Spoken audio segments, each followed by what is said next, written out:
shall I take? And from this side, would it be all right? Thank you very much. My name is Patrick Collins. I'm from England, but I've been living in Japan for 25 years now. And I work at Asabu University, which of course means hemp cloth university. And about 8 years ago, I met some people in the Japanese hemp revival movement. And because my university is hemp cloth university, I found this interesting and started studying it. And I couldn't stop because it's so interesting. As we've heard today, Japan has a very long history of hemp, and it's been almost completely crushed by this terrible law, which we must remember was introduced by America after the war. It wasn't introduced for Japan's benefit. It was introduced to crush Japan and to create markets for cotton and nylon and oil and other things. So I teach environmental economics and economics at Asabu University. And I'm sure you all know the Japanese countryside is very depressed economically. A declining population, hundreds of businesses closing every year, average age rising, and abandoned farmland. There is now 400,000 hectares of abandoned farmland in Japan. And it increases by 10,000 hectares every year. The Japanese government recognizes the international safety standard for industrial hemp. Hemp products and seeds are allowed to be imported, but it won't allow it to be grown in Japan. This is economic suicide. Patrick, can you limit That's yourself right. to the That's why I'm here. self-introduction? よろしいですか。日本語でよろしいですか。はい。はい。はじめまして。 May I, yes, introduce myself. May I introduce myself? But in Japanese, 麻の実のですね、食品を輸販売している松丸と申します。 my name is Matsumaru. My company is for export and import of the hemp seeds. I used to be living in overseas country for 20 years, and I found that the hemp has got an enormous potential. And then the foods are important, and by encountering many people and visiting many exhibitions, trade shows, and also information on the internet, and I came to realize how important. Until 3 years ago, I was thinking that the hemp had an enormous potential, but when it comes to what I can do, it was not the same to us. And 3 years ago, I came back to Japan, and then the hemp seeds as foods and came to be my product, and I am selling them as food in Japan. I am now in Japan. When I look at the Japanese ladies, I am afraid that sometimes information is limited, with regards to research and also cultivation. The situation is rather unfavorable in Japan. Therefore, I thought that foods could be one area from which I can start some important undertaking of hemp and hemp seeds. So this is the third or fourth year of my business. I started this one, but the import restriction is getting more harsh. So import is getting more unfavorable for businesses in Japan. So facing this context, what sort of approaches can we take for advancing our project into the future? I would like to work with you. はじめまして、麻服という繊維のブランドをやっております北村と申します。神奈川から来てまいりました。 I am from Kanagawa Prefecture, next prefecture to Tokyo, and I am engaged in the hemp-based apparel manufacturing about 4 or 10 years, and I have been engaged in this business. I am still a newcomer. Here in Japan, I have been manufacturing and producing the hemp textile and apparel and garments. I feel very honored to be given this opportunity.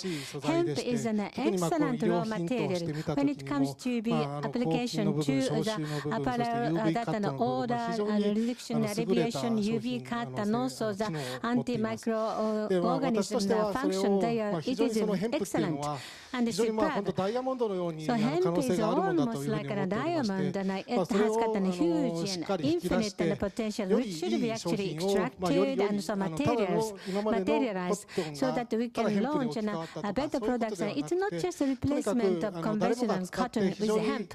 So we hope that everybody uses and feels that comfort and also the pleasure of the hemp products. That is my aspiration while doing my operation and business. 非常に価値っていうのは皆 The さんもご存 values 知の of ことだと思うん hemp です are が、 quite well known よ to りそ many れを people こう today 草の的にこう広 through げて the いくという意味 expanded で、やっぱり network こ of う使ってみ information, て、 but あるい then は a 食べてみ grassroots て、 effort 非 is 常にいい important な so と that か、 it こ can れ be は体 enhanced. にいいな So とか、 when people そういうふうに思 eat いを and 持ってもら wear うこと them, がやっぱり they こ say の that, 広がり oh, how に向け good, てすごい that's 重要なポイン excellent. トだろうと That is 思ってお very りまして、 important for ま the あそういったところ application を and 私どもとして the は enhancement 心が of け the てやっていきたいと utilization 思っ of ておりま hemp. すし、 So まあ that 今 is 回こういう always 世 my 界の very basis 最 and 先端の of 方 the 々 business. との出会いがあ I'm りま very したの honored で、 to こういった be ところで素 meeting 晴らしい this 商 and 品に leading edge and つながる leading きっかけに authorities な of ればいい hemp. なという I ふうに hope して that 思っており this ます。 will be 今日はよろ the しくお願いいた first します。 starting point of my network. Thank you. Hello, my name is Paul Benham. I got involved with hemp 23 years ago when I learned from indigenous people that essential fatty acids, omega-3 and omega-6, are very important for a lot of people. I decided to help people by creating a hemp food bar, which I believe was the first commercial hemp food product in Europe. It is now the most successful health food snack bar in the United Kingdom, which was then taken around the world. While studying the history of hemp, I learned that Henry Ford had used a car that you saw pictures of before made of hemp bioplastics. And I decided that I needed to create those hemp bioplastics and bring them to the world. So I created a hemp frisbee, which was one of the first hemp plastic products that I created. Today we now have 3D hemp plastic printable materials available for sale. I now have a hemp food production facility in Australia where we make hemp seeds, oil protein, flour, and many other products, which we export around the world with the intention to grow local sustainable businesses, including working with people in Japan. Through this work, I found that CBD, or low THC hemp, was a very interesting material with a lot of scientific backing showing it could be used for different diseases like epilepsy, ulcerative colitis, and many other things. So we created a business based in Colorado, the USA, where we produce these products now to help many people. And it's been my honor and pleasure to see many people's lives been completely changed through this natural product, and I look forward to sharing the message of hemp with my colleagues to anybody that is interested in taking this into the world. Thank you. Hello and welcome. Thank you. My name is Andrea Herman, and I am originally from Joplin, Missouri in the United States. And in this winter of 2000, my university professor told me I needed to declare a major. It was time for me to decide what I wanted to do when I grow up. And I said, I don't know. And he said, well, I want to know what you're passionate about, and I want to know what makes you mad and what you feel is wrong. And I said, industrial hemp. So he told me to go do something about that. Go take what makes you mad and make it positive. And that's exactly what I did. So I wrote some emails to a few different companies, and I had the honor of serving in 2001 an internship working with the Parkland Industrial Hemp Growers in their plant breeding program. I went on to acquire funding from the Government of Canada to complete my master's in hemp fiber agronomy. From that point, it allowed me to work in regulatory affairs and help shape the industry that we now see in Canada and in the United States and in other parts of the world, as it came to really understanding how regulations impact industry and how we need to make sensible regulations. And from that time, of course, I now have the honor of sitting on the stage with all of these fine people and have not only become a mentor to others, but also have been mentored myself. From that time, I have now immigrated to Canada and became a Canadian citizen, and Canada has provided me the opportunity to live my hemp dream, which is now a hemp reality. And I hope that I can share that reality so that it can become part of your reality. Hemp is what I call the first word in my final vocabulary, and it defines every day what I do with my time, my energy, and how I look to the future. So I look forward to enjoying that future with you. My name is Paul Stanford. I'm from the United States. I've been a political activist in Oregon since 1984, worked to end marijuana prohibition through the initiative petition process.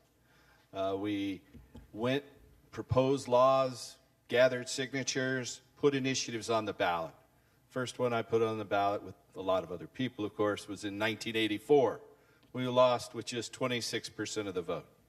In 1998, we were able to win a medical marijuana law in my home state.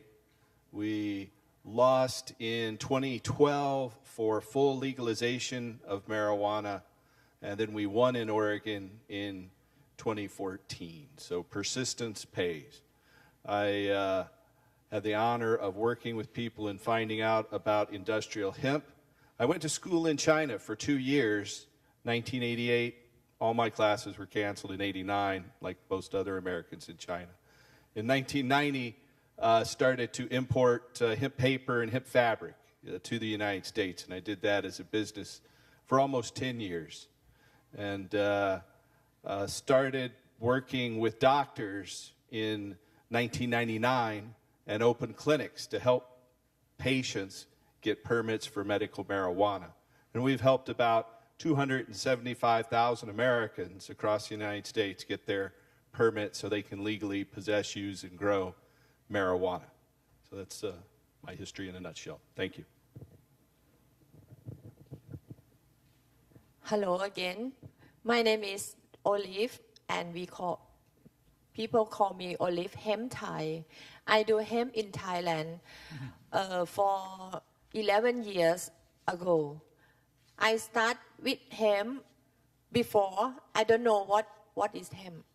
I don't know anything about hemp.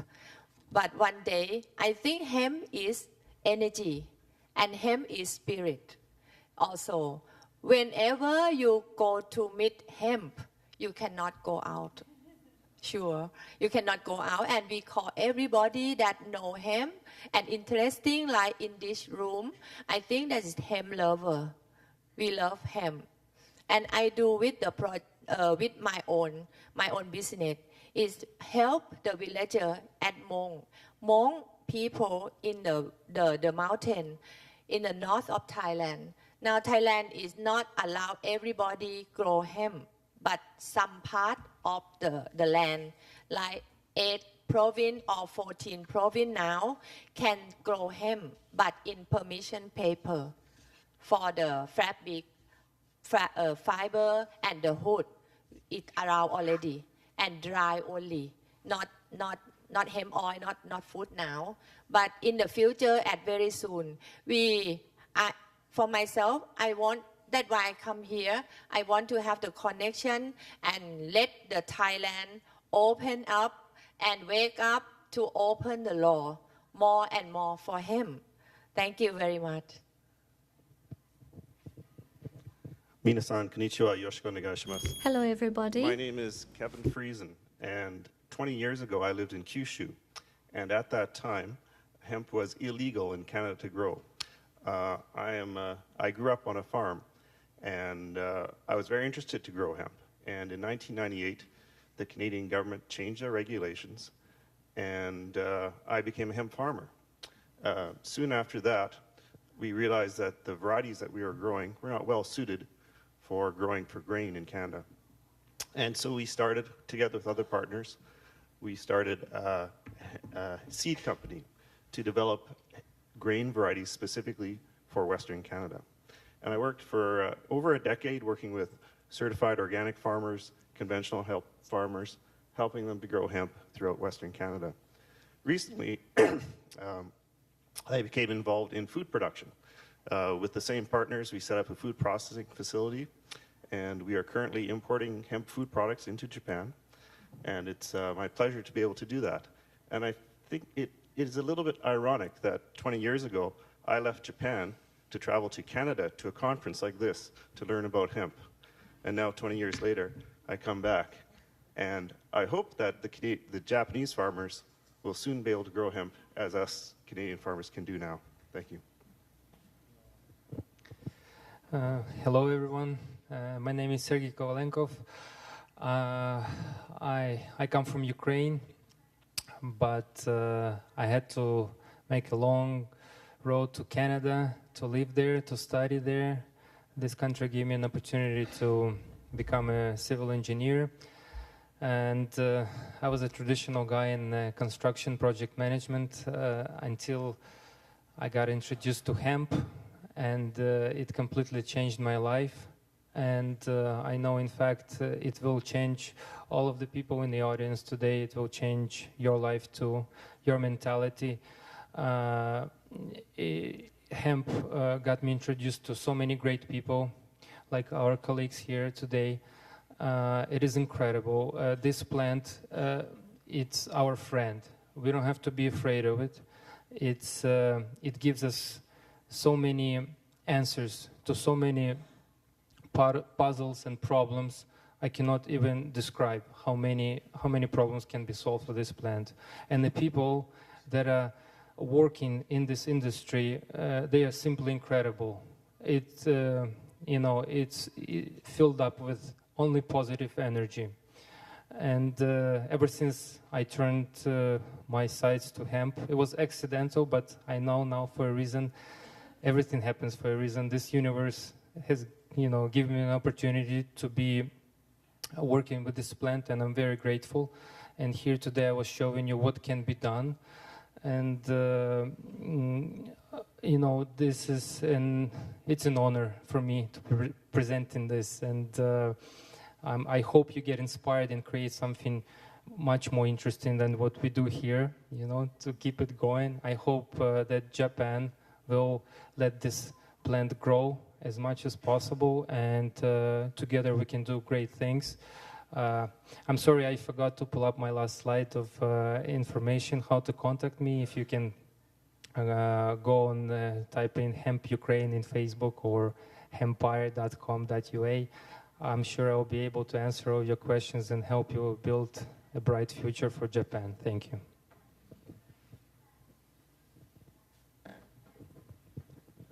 Hello, everybody. I am Ueno from the Tottori Prefecture in Japan. And in the morning session, I was speaking, but slightly I am going to present in a different perspective. Currently in Japan, those who are involved for the hemp growing, there are about only 33 farmers.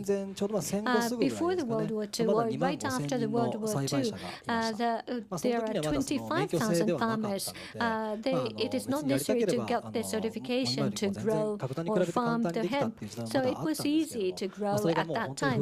But now, only the 33 are remaining, and within 10 years, I believe that should be further reduced to the one-digit number of the farmers. And up until last year, I was the youngest farmer, but fortunately, last year, one joined and who were certified as a farmer of hemp, and another one was certified this year. So maybe the 34 or 35 farmers are working in this field. Of course, the reduction speed is quicker than the increase, but under the circumstances that the certification is very difficult to obtain, I think it is fortunate that the number increased. But one-digit farmers, most of them are the elderly farmers, and the elderly farmers are not good at for the digital technology. That's why they cannot transmit their information to the others. So the youngers has to do this instead of the elderly experienced farmers. But at the same time, we have to improve ourselves in farming itself. So it is really difficult to use our time for both purposes. But since we have this conference, so I do hope that each of us would transmit this information as much as possible. I had a chance to talk to the media person, the Japan Times, and compared to the 5 years ago or the 10 years ago, the understanding of the hemp is growing, increasing these days in Japan.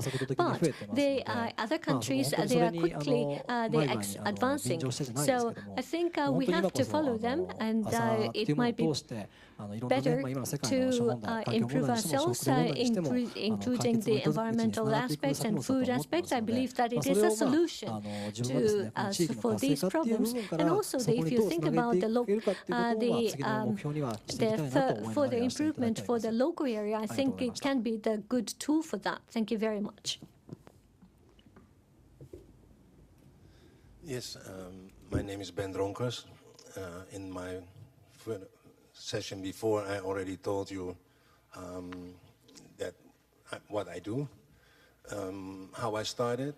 I told you already also. There's a few things that make us like united, and that is that love for that plant. That is something that you feel, and I think you can even feel it. And I don't want to be spiritual, but in fact it is a spiritual plant. It gives so much. It is also important to understand that in the morning session I told you that my museum was there and that people say, why nobody doing it? And I just had the money and I did it.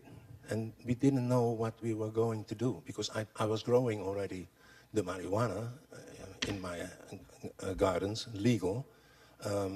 But then I started to grow hemp and I realized that you have to do that also on a large scale. That you have to, on one hand, with the museums, we give all the information. We have about 150,000 visitors every year, so it's very nice. We give them education and we teach them. My hemp project was also the same, like, hey, what can we do?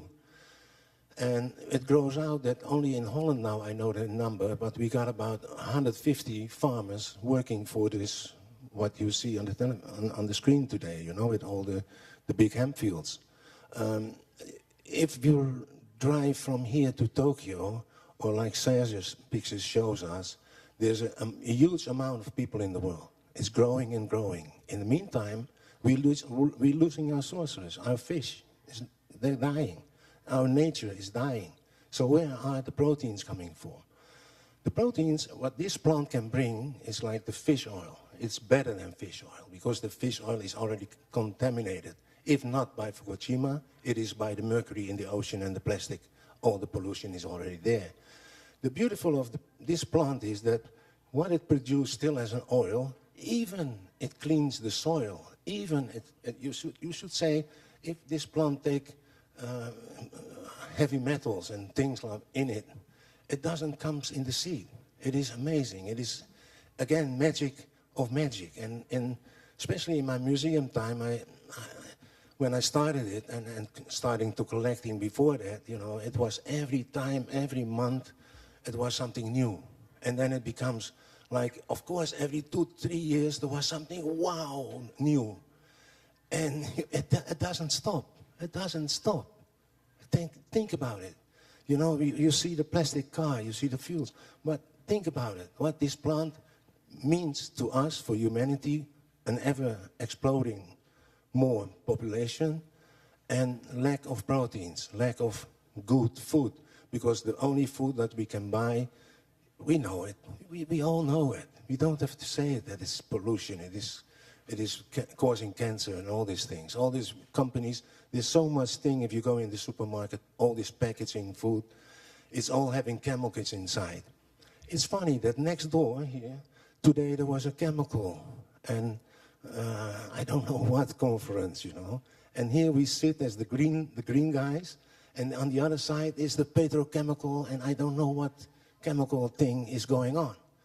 So how to make the balance? We are so little here. We are so small yet, but we're growing so fast because it's growing in Europe, it's growing in America, number one. It's growing in Thailand, it's growing in the whole world.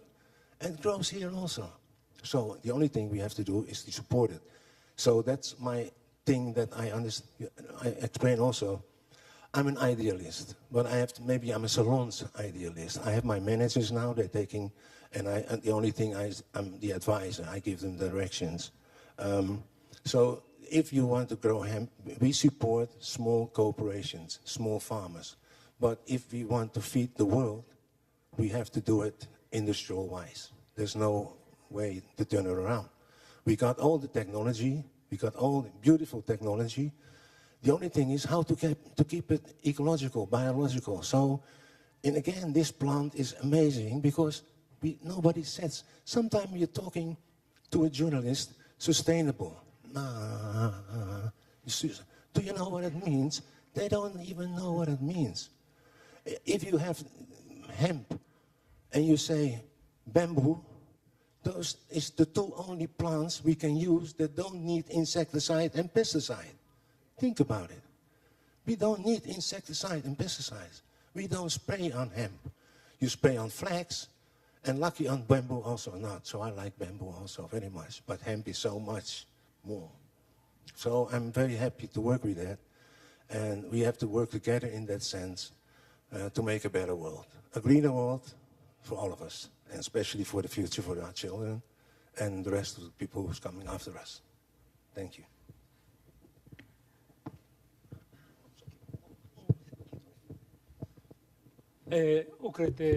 Well, sorry to be late. I am coming from Hokkaido. My name is Kikuchi from the Industrial Association of Hemp. By sitting to Drunka, I'm so excited to be seated next to him. It's a dream. Well, we have the proverb, hemp relationship. So it is a very close relationship. I'm very honored to be seated, and many of you on the stage are my friends, and also the others get along, know you starting from today. And Kitami Agricultural the Institute is the place where I encountered with him. And the other day there is the request to visit our institute by saying that I would like to visit with to see the cannabis. So I thought that I was threatened. So I thought that it is not good to introduce to the young the workers to. That's why I was receiving those visitors, and I learned how excellent that hemp is. So I decided to involve the hemp for the research, and then 50 tons per hectare. That is the production level. It's surprising. So as a scientist, you may wonder, it's surprised to see such a high production, and it is necessary to study furthermore. And we conducted this research for that reason. As Drucker mentioned, the soil, especially the nitrogen, if you put a lot of the fertile, and the soil is too fertile, and then the nitrogen would be absorbed usually. But in the case of the hemp, well, due to the excellent technology, the institute has a high technology, but we can't disclose our research result because it can't be used by the regular farmers because it is prohibited to grow. That's why I thought that it is essential to work onto the legal aspects for that purpose. In the old days, those who has the interest of the hemp is the stranger, but now the people who doesn't pay attention to the hemp is the stranger. So it is essential that every public has to understand the hemp, especially for politicians. There are the 100 the prefectural, the government politicians. The half of them are the member of the Hokkaido Industrial Hemp Association Research Group or the study group, and out of that, 8 of that were visiting your museum, as well as went to the Netherlands to see the situation, and they were surprising to see the hemp situation for the other nations. And one of them was saying that it is shameful of the attitude that the Japanese government taken for the attitude to the hemp. And the Hokkaido government, prefectural government, and prefectural council, they are supporting hemp, unlike from the other prefectural governments in Japan, because the license can be given to by by the prefecture. That's why we can give the license for growing from the prefecture. So the prefecture, the leaders has to organize the association to work onto the national government, and then it will be possible to persuade the national government. So I know that there are many the representatives of the prefectures. That's why I would like to let them discuss and to take an action. Thank you. はい、皆さん自己紹介でした。 Thank you very much. 自己紹介 Actually, 以上のい that ろん was な a もう情報があり self-introduction ました I けれど meant, も、 but a どう lot でしょう、 more 皆さん拍手で。 information, more than just a self-introduction. Please give a big applause to them. こうやってやっぱり聞いてみると世界の本当にさまざまな場所で in many different places in the world, from different angles and different positions, we have these people in this room.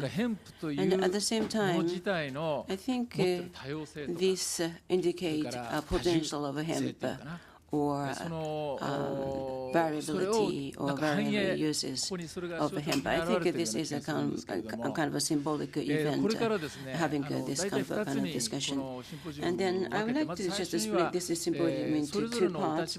First one, we would like to discuss or make a little bit of discussion more than what you discussed or what you want to discuss, particularly from your work field. And if you see or face some challenges or problems, what kind of problems you face, and how do you want to just solve that kind of problems, that information needs to be shared. And then based on your own experience, yes, I have this kind of experience, and I can suggest, make a kind of proposal or advice or suggestions. I think by doing it that way, we would like to continue the discussion. But before that, I forgot to introduce myself. I'm Shinichi Tsuji. Actually, my specialty is anthropology. And particularly, I'm involved in the environment issue movement for a long time. And particularly in earlier days, I'm involved in the preservation of a mangrove forest, and also Latin America, South Africa. I was there for some time, so I was interested in the animal named Namake-mono in Japanese. That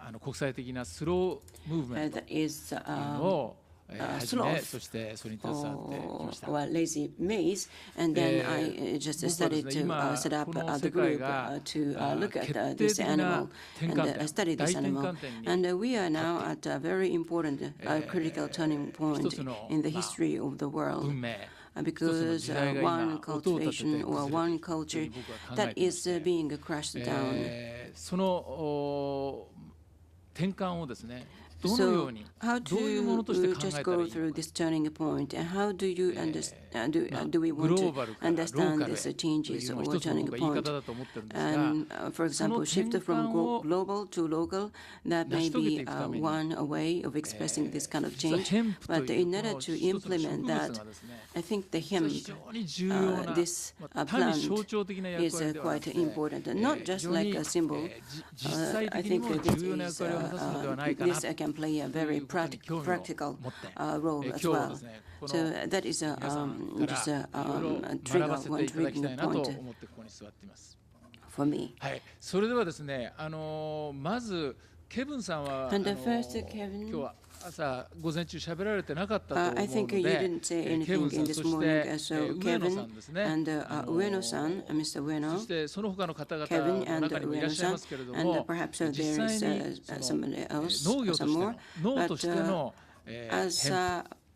農的な営みからヘンプに関わっていらっしゃった現在いらっしゃる方からですね、現在の状況、そしてそこから今生じている問題、そしてそれをどういう声をかというあたりをまず伺いたいと思うんですね。で、当然日本、皆さんの話を聞いている中でやはり強い印象を僕は持ったのはですね、日本と他の皆さんがいらっしゃった国々との間のギャップといいますか、ちょっと気が遠くなるようなすごい違いがありますね。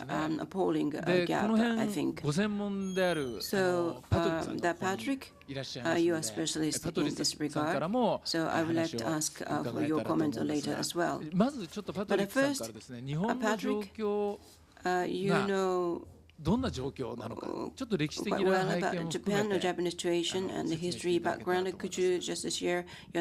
ます。それでね、ちょっと長くなると僕チーンと鳴らしますので、鐘をちょっといい音が聞こえたらもう一回終えようと、また回ってきますから心配しないで、全部をいっぺんに言わなくても。You can stop and pause and just give a talking chance to some other people as well. I think people know that at the end of the Second World War, there were 20,000 people in Japan growing hemp. It was completely free. It was an agricultural product. And then it was made illegal, as I was saying. And since then, it's dwindled. And now it's less than 6 hectares. But apparently this year, it may grow to 7 hectares. So we may just have passed the worst point. 7 hectares. Now, Germany defined industrial hemp in 1996, so 20 years ago. So since then, in Europe and progressively more and more countries, industrial hemp has grown. In Europe now, it's 25,000 hectares. Canada, about 50,000 hectares. In 2013, finally, even America admitted that industrial hemp is not dangerous, and it was allowed. So in 2014, 700 hectares were grown. Last year, 2,000 hectares. And this year, America will be 6,000 hectares. So Japan is absolutely out of step with all of the other countries in the world. And it's simply terrible to see the government, or particularly the Ministry of Health, pretending to believe that industrial hemp is dangerous. It isn't. It's completely untrue. And they should stop being so very silly and doing so much damage to the Japanese economy. 一方で、But on the other hand, 日本では in 耕 Japan, 作放棄地が先ほどもちょっとパトリックさん言われたけど、 as どんどん Patrick said, 増えてますよね。 kind of cultivative そしてこの地域 land の is 荒廃ってい growing うのが or 目を idling 覆うばか land りの is 状況になって growing ま and すけど growing. も、 And particularly you can see a kind of そう考えると非常に disastrous 皮肉な land, 結果だと思うんですけども、 the こういう idling 状況っ lands ていう in のは rural どう areas. どうして I think that 生 it's ま a れたと very パ sad トリックさん story in Japan. Why? How come this kind of thing? The 20,000 people who were growing hemp after the war had to stop, and it gradually disappeared. And I think probably the Japanese countryside has never really recovered from that, because that was an enormously beneficial crop. You know, in Japanese food, traditionally 8 grains were used, hachikoku, and one of the hachikoku is industrial hemp, is hemp seeds. In shichimi, which is a very popular herb today, a spice, shichimi, is asanomi. Hemp seeds are still in there, but of course it's all imported. If you talk to people who are about 80 years old or older, they remember hemp in the countryside. They remember hemp growing. They'll tell you recipes. They'll tell you about hemp as medicine. I've met 5 people who've all told me these stories. So it's a deep part of Japanese culture, as Professor Miki was talking this morning. And so, of course, after the war, Japan had no choice, having been atom bombed and then told, okay, stamp out hemp. That happened. But there's no reason to carry on now. There's absolutely no reason at all. And I think people have heard that young people find this subject very interesting. And so for sure, in every agricultural prefecture, if it's allowed again, young people will really be happy to come and do this. And indeed, the reason why the growth of hemp this year has started again is because in Tochigi, Mr. Omori, who couldn't come this time, he has a hemp farm. His family's been doing it for 8 generations. And more young people come each year to come and study with him. And so they're going to be Omori children and grow hemp all around the countryside. さて、上野さん。Well, Ueno-san, Mr. Ueno. 若い人が Now it's said that more and more younger people are getting interested in hemp cultivation and farming. And Ueno-san is younger than most of us in that sense. So, well, as compared to other countries, Japan is quite behind usually, and you talked about that in this morning as well. But now, what do you think? What kind of association do you just try to cultivate hemp in Japan? And then about interest and people's attitude to hemp, is that changing at present moment in Japan? Yes. Well, there may be some overlap with what I said in this morning, but yes. Kind of a mountainous areas. Actually, I come from Hyogo Prefecture, Nishinomiya. I'm a city boy in that sense. So the acquired depression or a bad situation in the rural area, I didn't realize that until I started living there. For example, to tell you an extreme example, almost abolished village. Nobody, or very, very few people, elderly people live in such kind of cases. And then, for example, you can find a very, very old, dated newspapers, and then from here to here, and where is the margin of the fields, a lot of weeds here and there over the fields, and a lot of that kind of places in Japan. And if you want to start cultivation or farming from that place, I think that is not an easy job. But most important, most biggest challenge to me is how to just convert the paddy fields into the dry fields in an efficient manner. I think that is the biggest one. The paddy field and the dry the cultivating field, they are totally different for the management, and then they are rather weak to water against the paddy field. And the paddy field, that is a kind of the place to accumulate water. So the paddy field is not good for the cultivation of hemp. まあでも結局ですね、その自分たちもそういう中で2、3年やってきた中で、I spent already 2 to 3 years under such kind of situations, and sometimes I felt that my heart was totally broken. But for example, if we can make the process of licensing easier or the cultivation condition better, perhaps you can say to the people, you can convert the paddy field to the hemp field. You can say, or you can tell that kind of messages to the people who are interested in farming and hemp farming. And that is one of the things we want to do. So towards the future of Japan, we would like to just continue that kind of effort to see a rather successful result someday in the future. And Ueno-san, you just collect people and have seminars to your place to teach people how to harvest hemp. And do you feel the increasing interest of these people? Yes, that's right. Year by year, the people are more and more interested in the hemp and the hemp cultivation. Not only young people, but also some elderly or middle-aged people seems to be interested as well. And also, there is one thing that interests me about 30-plus farmers working to cultivate hemp under the license.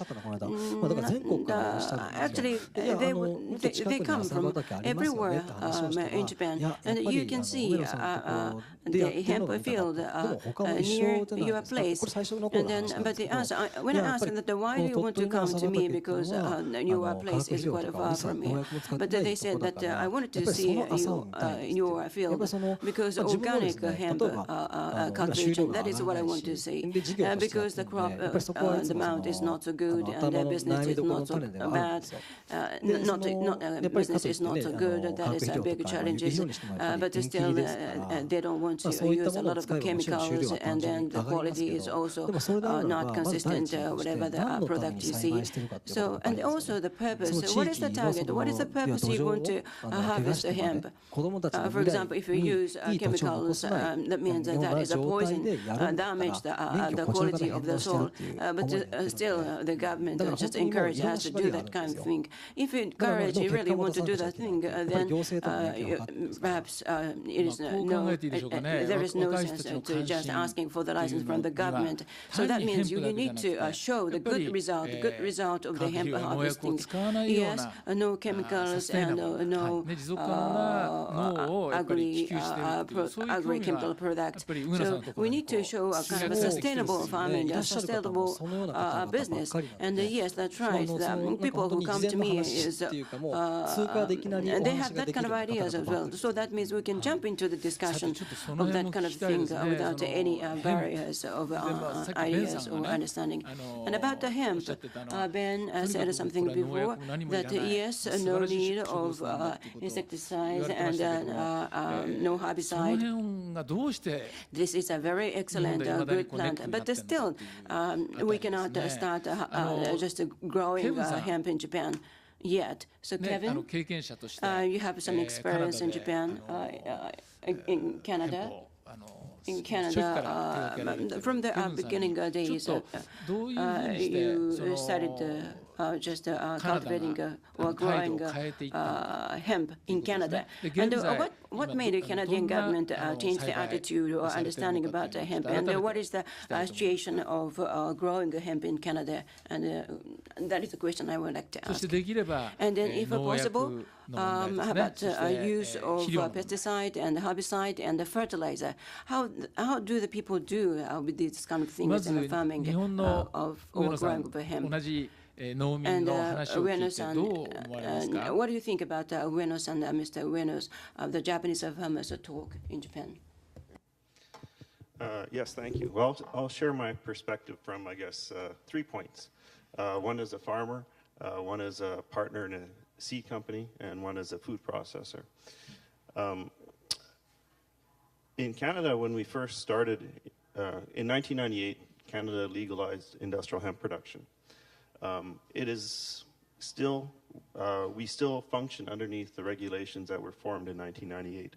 So myself and my wife need to get a criminal record check to apply to Health Canada to get a license to grow hemp. It is still very controlled in Canada. We think with the new government that may change, we hope, but it's still fairly controlled. It's not difficult, but it is controlled. And so when we first started growing hemp in Canada, we imported varieties from Europe, and these varieties were grown for grain and for fiber. And they grew tall, and the seed yield was low. But in Canada, when we started, we really didn't have a market for fiber. And quite frankly, we still don't really have a commercialization of hemp fiber. Myself and my other partners, we had the opinion that we must make hemp easy to grow for farmers. Easy to grow as a food product, because that's where the market would be. I often tell new farmers that growing hemp is like growing a piece of rope with seeds on it. So in Canada, the farming is very mechanized. And if a farmer cannot use the equipment they have on their farm to grow hemp, they will probably not grow hemp. So as a seed company, we decided we will make hemp easier to grow. So that meant making it shorter, making the seeds larger, making the seed yield higher. So when we started, the hemp was sometimes taller than the combines. It could be 3 or 4 meters tall. Now our average height of hemp is 1.5 meters to 2 meters. So if the Japanese ninja came to Canada, they would not have to jump as high. And we've also increased the seed yields quite dramatically. When we first started growing hemp, it was a few hundred pounds per acre. Now we have yields of approximately 1 metric ton of grain per hectare under irrigation. And the better farmers will grow up to 1.5 metric ton of grain per hectare under irrigation. For dryland farmers, the yields are about half that. We grow hemp both conventionally and organically. And the difference is in the production systems is conventional farmers can use conventional fertilizers as well as conventional, we call them crop protection products. Organic farmers, it's different. They have to use only certified organic products, whether they're crop protection products or fertilizers. And quite frankly, it's quite challenging to grow hemp. organically. The reason is that hemp likes fertility. It is a plant that likes to have lots of nitrogen. And if a hemp plant, and I've worked with organic farmers in Canada for over a decade, and I'm a bit of a realist as opposed to an idealist. I think I started as an idealist, now I'm more of a realist. And I've seen hemp plants that are this small with a few seeds. Those plants, I don't think, will provide someone with nutritious food because those plants are actually starving. So the hemp plants that are grown organically, just like the hemp plants grown conventionally, need to be fed.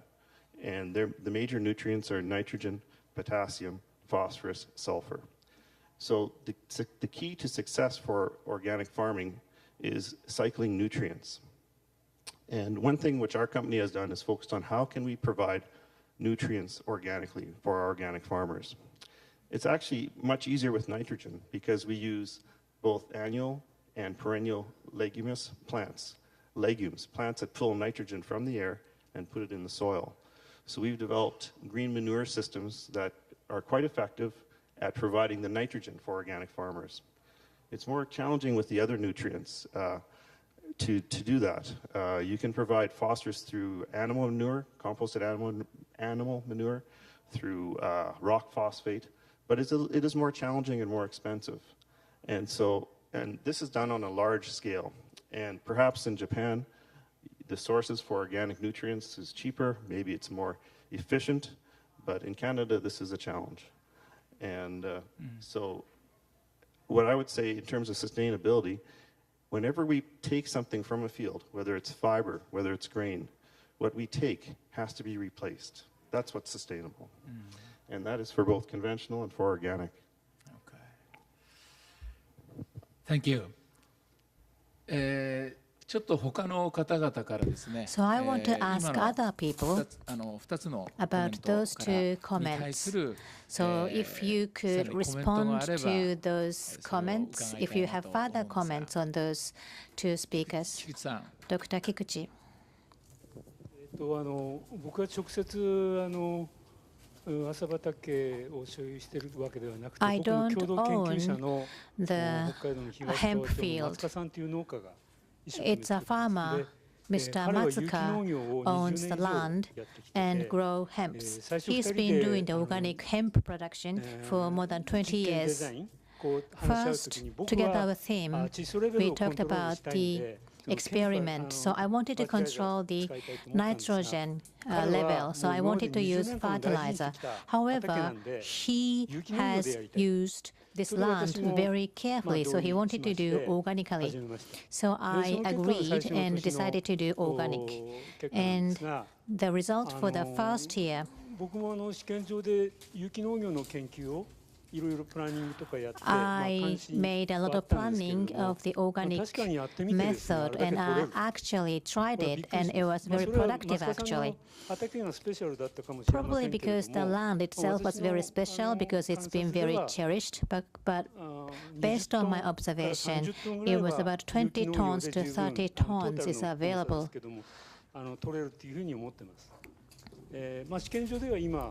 In the experimental field, we are using conventional method, and the yield is about the same. If it's possible, we want to go with organic method. There are some limitations and restrictions, but I'm doing the experiment of organic method as well. As to the agricultural chemical, we are not using them at all. Of course, there are many bugs, and they especially eat hemps. They eat them, but the hemps grow very fast. So there are not enough, bugs to eat all of them. But there are some concerns about other plant diseases, so we'll have to be very careful to protect the plants. So universities and research centers and farmers, we have to join hands so that we can do more experiments. Is there any other comment? Yes. A few things. Organic is something that you have to certify. It has to be certified organic. Now, we grow hemp in Holland more than 22, 24 years now. we never has to use any insecticide, and we never lost a crop to any bug. What we did is, in Holland, you might know, we grow a lot of chicken and a lot of pigs. We export a lot. So there was really a problem in Holland to have too much of chicken shit and pig manure. So when we came, we get it, they pay us to put it on the soil. So that was a beautiful fertilizer. They pay us, and so that was fun. Now they're starting to change all these things. They move some of the farms, and they have a biochemical, how do you call it? They make energy out of it now. So now we have to pay a little for it. But to make organic seeds, for example, in Europe, in Holland, that if you have certified organic material, then it has to be certified. If, for example, we take the chicken shit again, they say this is not organic because the chicken didn't eat organic. Well, it goes very far in that sense, you know, that what is organic on a certain moment and what not. We are in the edge of like what to do and with the whole nature, and one of the things is exactly what Kevin said, that what you take of the soil, you have to give back. So we always leave a lot of stem, you know, higher than allowed actually, and we put back all the dust on the soil, and then we find like lava ash, and I'd like to hear from Kevin later on exactly what they do in Canada, and because it's an important issue, you know? And fertilizer is more and more expensive, and the soil needed more and more. The charcoal, what I hear about, is also very interesting because I believe also that the charcoal really improves the soil a lot. Andrea, do you have something? I think it's important to realize also that there are a limited number of certified organic acres available, especially in Canada. And the demand for other crops are also very high for organic. So as food processors and contractors, we're also competing with other crops that are really easy to grow, don't take so much time, less maintenance, and no regulations surrounding them. So we also are in a situation to where we're really battling and fighting to get our fair share of those organic acres. So there's a limited supply for a high demand. So there is opportunity in certified organic, but also, as Ben was saying, is if we want to feed the world, we have to look at options that we have, and particularly in Canada, we don't have the opportunity maybe to bring manure to the field because we don't have chickens or poultry or pigs around. So how do we feed that crop? So it is definitely important that the fertility be there no matter how that fertility gets in that crop. And just because you grow with manure does not mean that it's actually certified organic. So that's very important. That seal, that stamp of recognition is really important so that we don't end up, as some of the panelists said, in a sense, greenwash the product. And so somebody calling their product natural, what does that mean? So we need to make sure that we're defining the product as is, because I have seen conventionally grown industrial hemp foods marketed as natural, but they've used synthetic fertilizer. So how do we get that message, especially from the perspective on the market and on the retail shelf, so the consumer knows exactly what kind of product they're eating and what kind of crop aids or crop protection aids have been used, whether or not those are conventional products or organic products. So it's very important to provide a product that educates the consumer so they know what they're eating.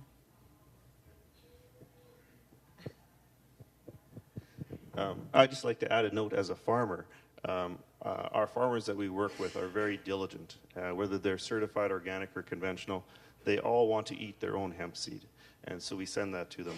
And so they wouldn't grow something which they would not feed their own children. And so we're we've got very high standards in Canada. And we care, our industry is regulated quite heavily. So we feel proud that we can provide clean products, healthy products, whether they're conventional or organic, to export markets. ね、自分の子供に Yes, I want to produce products with which we want to feed our children. That was a very strong message. And the other terminology, greenwashing, is a reality. 少し話がテクニカルなところに来ましたけども、ちょっとこの辺でですね、これからPutting aside the technical aspect of hemp, we would like to move on to the second part of the panel. Now I want to talk about the global context or the global history of hemp. の中で、このヘンプというものがどういう意義を持っているのか。What's the significance of hemp in the global or historical context? 一体ヘンプというのは何なのかということをこれから So please tell me what is hemp in the historical or global context. We also want to talk about the exponential change after or beyond this exponential change. What sort of picture are we going to see? 僕が指名する代わりにどんどん皆さんから So if there is any volunteer, if you have any comment.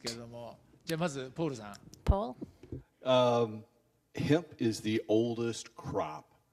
Humans first encountered it when they came out of Africa. You know, recent genetic testing shows that all Homo sapiens came out of Africa and encountered hemp in Central Asia. And all archaeologists agree it is among the first crops purposely cultivated by human beings. And it has evolved with us. It's been at least 12,000 and maybe up to 30,000 years that cannabis has been cultivated. Now, you can look at the dog. That's the oldest domesticated animal. It's not coincidental that the Latin name, the root for canine dog, is the same root for cannabis. That same sound is a primary sound. And so you look at the dog, it started as a wolf. The Latin name is Canis lupus. And all dogs today are known as Canis lupus familiaris. You can go from a little Chihuahua, Pomeranian, Poodle, to a Rottweiler, Greyhound, Irish Wolfhound. They're all considered the Canis lupus familiaris. Well, cannabis has been cultivated almost, maybe just as long as dogs have been domesticated. So you can see the huge changes in dogs. Well, the same is true with cannabis and with us humans. We have co-evolved with cannabis. And so we have changed cannabis and it's changed us. And we can't really fully comprehend what that means because it's beyond history. It's prehistoric. But it's been cultivated and it's the very root of many different spiritual systems. You look at the Rig Veda from India. It's about 6,000 years old. They talk about cannabis in that. You go to China, one of the basic sounds is ma, and that's the word like aja is here in Japan. It's at the root of many of our cultures. So if we're going to talk about the history of cannabis, we have to realize that our whole civilization has come from this crop. In fact, it might have led to the domestication of animals because we had cannabis. Maybe the dogs wanted to come and hang out with us, or maybe the horses. Again, this is speculative, but it was there at the very beginning, and it could well be the truth. So it's the basis of our own civilization, and it's the most productive crop. It creates more seeds, and those seeds have a protein that perfectly matches humans' needs. It has the same 8 amino acids that humans need and exactly the balance that we need. For the essential fatty acids, it has exactly the same balance of essential fatty acids that we need. Is this a coincidence? Perhaps not. Perhaps we have cultivated it to meet our needs, and it has cultivated us to meet its needs. And so I think that's a historical context that we have to realize that cannabis is the oldest crop and the most productive crop. And so to prohibit the oldest and most productive crop, to me, is a crime. And it really was given to us based on a misinformation campaign about 100 years ago. And it really came out of, there was a historical belief that cannabis caused laziness in many different societies, but it was the petrochemical industry that created this whole marijuana myth, that marijuana causes people to go crazy and kill their family and friends. There were movies in the United States depicting just that. Nothing could be farther from the truth. And so it has to be realized that this is the basis, perhaps, of civilization itself, and is the oldest and most productive crop.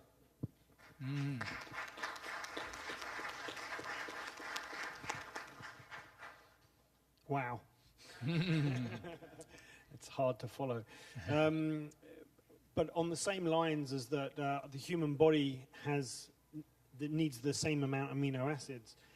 I'd like to say that science is something that I believe in. It's what I studied when I saw the experience of human beings when they didn't have essential fatty acids, when we started to consume products, when Western civilization started to consume products with hydrogenated fats, with fats that were designed for shelf life for supermarkets that wanted to keep products for commerce, for making more money, for creating a system of distribution around the world.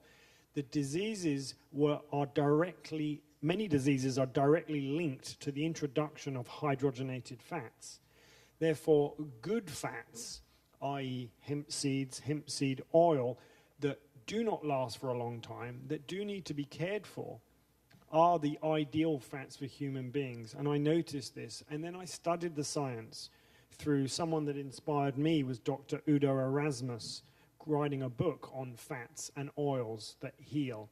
And the reason that Dr. Udo Erasmus wrote a very thick book on fats and oils, yet only one paragraph was dedicated to why hemp was, yes, the perfect balance, intrigued me. So I traveled to North America to ask him. And I said to him, hey, you're the world's expert on fats and oils, and you agree in one paragraph of your very thick book that hemp is fantastic. Why? Does it contain drugs? And he confirmed to me, no, it doesn't contain drugs. And it is the perfect oil and on nature's balance. It's already been created for humans. And he said to me, would you like to get involved with hemp? I said, I'd love to. Can we work together? He said, no way am I going to get involved with that plant. Everyone thinks it's a drug. It's not a drug, but everyone thinks it's a drug, so I'm not going to go near it. So I was young and... Therefore, just the one line. That was it. Yeah, therefore, just the one line in his book. Then he's gone on to produce products, since that time I met him now, that are on the shelves and very successful, that create the same balance that hemp seed already has by mixing different crops together. That was the start of my career, actually, in hemp foods, and why I started to promote natural hemp to people, because the science is there. But since this time, I have learned that human beings are built for cannabis in other ways, that we actually have something called the endocannabinoid system. That is a system that is as important as breathing. It's as important as our nervous system. And it was only discovered in the last few decades, 50 years ago. We only discovered that we actually are built for cannabis. And that cannabis is a phytocannabinoid. It's a cannabinoid that's not endogenous, doesn't come from our bodies, but it is actually made for our bodies. So humans are literally made for this plant. So this is the history that we're only starting to realize through science now. But many of us knew this intuitively. Human beings have known this intuitively. And it was only these smear campaigns from the United States that told us, programmed us, made a story that this was bad for us. But that is not true. And science is now proving this. So I invite you all to use hemp products daily and realize that it works for us. It makes us feel good. Thank you. どうでしょう、日本の観点からね、さっき人類の歴史の中で What about the Japanese perspective in the human history? Hemp and also humans have been related, and actually from the very beginning of the presence, and humans were closely related to hemp. That was mentioned. In Japan, we have gotten a very long history of hemp. We can say that in the Japanese civilization, there has been always hemp as a basis and also in the foundation. So that is true. When thinking about the modern, current, and also future societies, and when we try to think about the importance of hemp, what do you think? I would appreciate some advice from the Japanese participants. Thank you very much. So when I think about food, actually hemp has got a potential in the food application. There is a high and a strong potential that has been proved by many researchers and producers. It is also good for the environmental well-being as well. However, at the moment we have to get license for the field crop, and if we try to transform it to food, there is a necessity of the license. And I am running an important company from abroad. There are many restrictive regulations as well. And seeds can be transformed to food. So the hemp seeds can bud and also transform into hemp. Therefore, the importation of hemp seeds need various procedures like heat processing and crushing of the seeds into granules. Otherwise, I cannot get the permission for the importation of the seeds. So this is the current situation in Japan, especially the Japanese regulation. And therefore, the hemp itself per se is not so easily available to appreciate it on the whole. Since the introduction of the regulation and the laws, we have been exposed to hemp-based products, but we haven't got any opportunity to appreciate hemp itself as a food or whatever. There isn't such an opportunity in the history, and of course we understand that the hemp has been appreciated by Japanese people, and we have got a tradition of eating hemp as a food, but it has been deprived of us. So how can we restore the situation? How can we materialize such a situation in which we can actually use hemp as material for food? For the past several years, and I have been actually communicating with the Japanese Health Authority, and my feeling is as follows: and inside the Ministry of Health, Labor, and also the Welfare, there is the Drug Control Monitoring Division, and marijuana is a very risky one. That's why they have to regulate and also restrict the use of marijuana. That is their basic policy. So they don't have the intention to expand the use of marijuana as an industry. If someone has got that aspiration and idea, it is actually rather strongly opposed to by the officials and policy, and in particularly the Ministry of the Japanese and Health, Welfare, and also and labor. And actually, some of the hemp has got quite a high content of ICH. In that case, it can be regulated. But we are talking about the hemp with zero or very limited the drug content.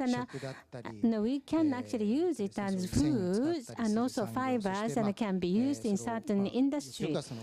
And probably there might be some medical applications. We would like to develop that industry into a health industry. In that case, in the Ministry of Agriculture, Fishery, and also Forestry would be important to play an important role.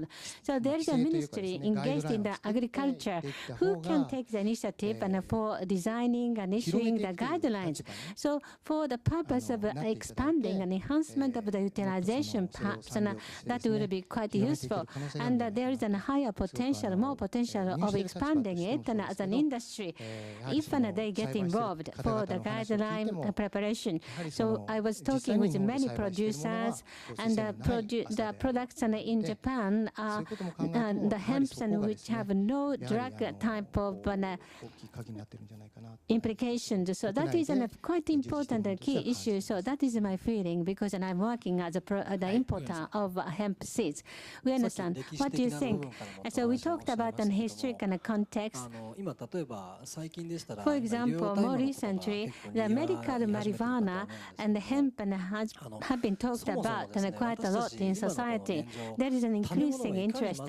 At the moment, we have a keen interest about the contamination or the absence of contamination in foods.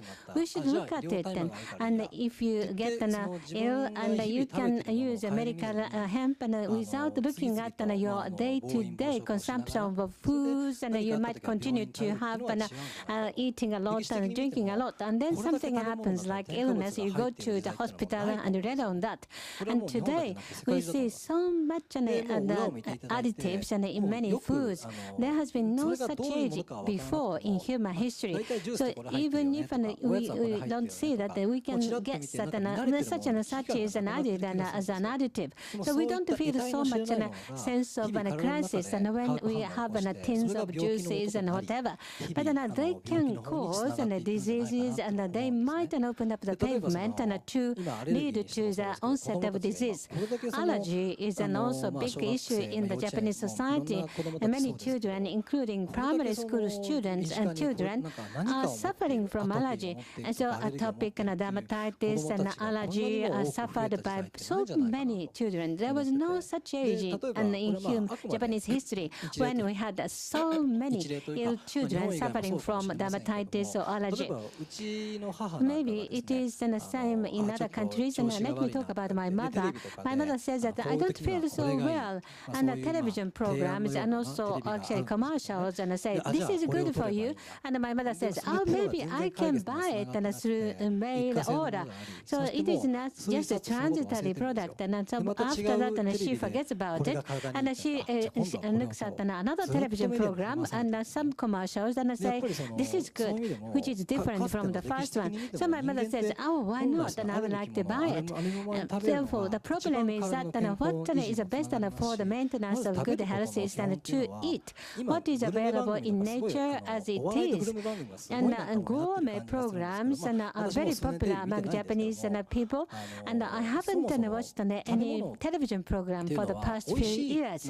The foods are supposed to be tasty. Whatever is tasty is the best. I don't think so. The most important significance is the maintenance of life. But as a tastiness, tasty food is given a higher priority than to the good for the health. So we are living in a saturated eating manner. So and not only hemp, but also we can actually become aware of various issues related to hemp. Why do we get interested in hemp? And of course, the medical implications are one of them. But you have to think about what you are eating in day-to-day life. We have to look back, and we should reflect on what we are eating. If we actually eat good food, maybe medical and marijuana can be, of course, supplied for very ill people. But many people just eat whatever they want, and then they become ill. And I said, it's okay, I can use medical marijuana whenever I become ill. That is wrong, I suppose. ヘンプオタクになるなっていう。 So you should not be the stranger with the hemp. So, well, let me widen our view. In our age, we have to review what age it is. Well, globalization is extended, but it is sometimes inconvenient. It causes the many serious problems, and that would affect onto the future of the humankind. So under such circumstances, you are taking the various activities based on hemp. So I wonder what kind of vision that you have through the hemp So I would like to ask your vision for the future based on hemp. Can I?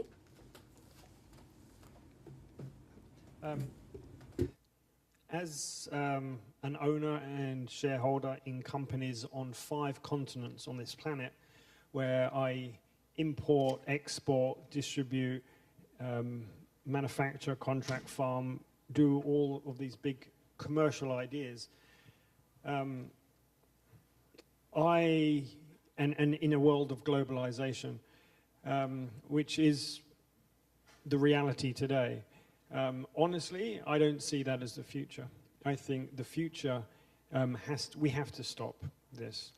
And for me, I am involved in a global world very consciously with a goal and a focus to stop exporting, to stop importing anything from anywhere, to stop living with packaged products, to start growing locally, to start producing locally, to start living locally, to stop traveling. I'm not scared of technology. I look forward to taking part in these conferences virtually with virtual reality headsets in the future. We're not nearly there with technology, but we can use technology in harmony with nature, is my belief. I believe we can live in hemp buildings. We can grow our vegetables on the earth. We can communicate multiculturally throughout society. I recently bought a technology gadget. I like buying technology very early stage, and that is a little bit like this speaker here, and I'm sorry to the translators who are doing a fantastic job at the speed we are talking here today. But the gadget that I bought allows immediate translation in any language. Then I can just put it in my ear. It sends information up to the cloud. These are future technologies that I support, that support us coming back to the earth. It's not just technology, it's really coming back to the earth. This is the future. And this is the future that I believe the spirit of hemp brings through us. Sometimes I wonder whether I have a choice in what I'm doing. Sometimes I think, I'm doing this and I'm doing that, and I want to choose this. But then all of a sudden the hemp plant tells me what to do, and actually maybe is more clever and more conscious than we understand. So if we want to take a bigger picture, then who are we, human beings, on a planet in a small amount of time that human beings have existed, on a planet that has only held human beings for so long, in a galaxy and in a universe that is so much longer in history. We are a few seconds in the history of many, many light years that have existed. Who are we to believe that we really know everything? And this is what I remember when I go back to nature, when I go back to my home in the rainforest, when I sit on top of a mountain by myself quietly. I remember that nature has all the answers for us, and we just have to remember what is there. Remembering our local community's history, our country's history, then our world's history, humanity's history, and then really the true nature of who we are. This will show us the way. We cannot control this, and we can just do our best to serve what is already true for all of us. Thank you. Very nice. そのグローバルから So starting from the global, the shift to the globalization to the localization. からちょっと聞きたいなと思うんですけども。I have a question to Olive. このグローバルからローカル So the shift from globalization to the localization, and you are supporting to the indigenous people in Thailand, and they are keeping their local economy. And currently, that would be needed to us. So shifting from the globalization to the localization. So that would be the great hint or the big model for us, isn't it? Thank you. Yes, I'm not Hill tribe people, and I'm not in the north, or I don't have the feel of the farm hemp. But when I was born in Bangkok. It's like Bangkoker. It's like in Japan, we stay in Tokyo or Osaka, that is in the city. But when I go to the mountain, I want to, somebody asked me what is sustainable. What is sustainable for us, for them, not for the city people. The city people, sustain is mean I have a new mobile phone. Today is iPhone coming, something like that. But if for them, sustainable, what is mean for them? It mean I try to tell them, sustain is mean you grow and you use it. You do it, you work on it and you sell it. You use it. If you have some it less, sell it. And I am from Bangkok. I help them to develop. Okay, we know technology. And before 10 years ago, I must go many times to top of the mountain to ride the car to up there. Very dangerous in Thailand. But why we go there? Because my dream is there. There are people when I walk everywhere in the road, they call me, Olive, Olive, they know me. And everybody call me to have eat together, drink together. We stay together, something like that. That is sustainable for me. Maybe I don't have money in the pocket, but I can stay maybe 1 month. Forget it. Something like that. This is sustainable. When I help them, now I tell them, and I give them the technology to use technology. Now, when we talk, they are in the mountain, and I am here. I ask them to work for me. Like this is the new product. The yarn number. What is the yarn number, and what is after you did it? What it look like? Because handmade is handmade. Handmade you cannot say yarn number 20/2 something like that. You cannot say that. And handmade is not same every time. Now technology help us. They take a photo. This is look like that. It's okay or not? Something like that. And maybe they do the fabric. They take a photo, and they do the yarn is warp, and this is the warp yarn. It's okay or not, Olive? Take the photo. No need me to run to the mountain again. This is the technology. We use it for sustainable. That is, they can use it, not for Facebook all the time, not for chat all the time, something like that. This is sustainable for us. And in the villager now, I train them to transform. It's like I said, it's the circular culture. It's transformed from generation to generation. I cannot help them or teach them how to grow hemp, but they can grow hemp already. But that is the old man already that can grow hemp. The young cannot. Young generation don't want to do. They want to play game. And how can I do? I let the old people in the village go to train them in school, because they must in school, train them in school and teach them. It's like another subject for the future. In Thailand, we have the subject for the future, earning. I pay for the own generation to train the new generation, because the government don't pay about that. But I want them to learn. So I do like this way. And for embroidering, they do very well also. But they don't know how to do the pattern. So I find somebody to train what the pattern is good, but they embroidering for me. Something like that. This is, I want to share. This is the way I do. And I think this is micro to, I call micro trend to do. Everybody can do by their self, their own.